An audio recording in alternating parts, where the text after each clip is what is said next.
things up on Big Ten Today. Our big stat brought to you by Walgreens. Iowa's defense consistently great under Broyles Award winner Phil Parker. You look at all the top 20 scoring defenses nationally. This year's D as good as any in Parker's tenure.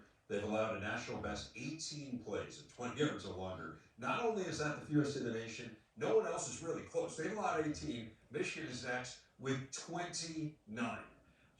It is remarkable, and I just have to say I am so happy to see Phil Parker win this award because we've been able to watch it. We've kind of have a front row seat, as I said to Joel, and year in and year out, they are excellent, and they do not grandstand about it. They just go about their business, do their job, and do it as well, if not better, than any defensive staff in America. And they have no margin for error. Yes. Like, you talk about complementary football, like the offense isn't helping. They know every single week they cannot retreat, and in fact, the defense almost has to think like an offense. They have to create, they have to score points, they have to do things. So it's really spectacular with the context. So as we saw there, fourth in scoring defense this year at 13 points per game.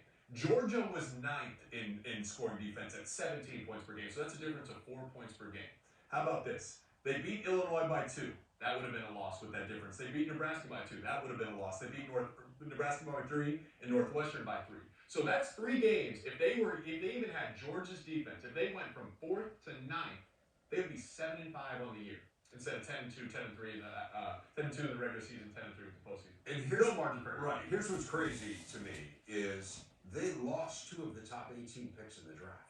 They lost 3 of the top 85 picks in the draft off their defense from last year. So it's not as if, well, this was a steady build. They got to this point. No, they do this every SD year. Lyman gets sususpended right for the year. Yes. For the year. I mean, you lost your defensive tackle. I mean, it really is remarkable. And I respect the heck out of a coordinator who wants to be a head coach. Mm-hmm. Like, I get that. But for a coordinator who's happy to do what he does, who doesn't say, look at me, and demand everyone pay attention to him, it just goes about his job. It's kind of the Bud Foster, Mike Hankwitz, these guys who've done it. And Phil Parker he's on the Mount Rushmore. He's really, really good. See you tomorrow.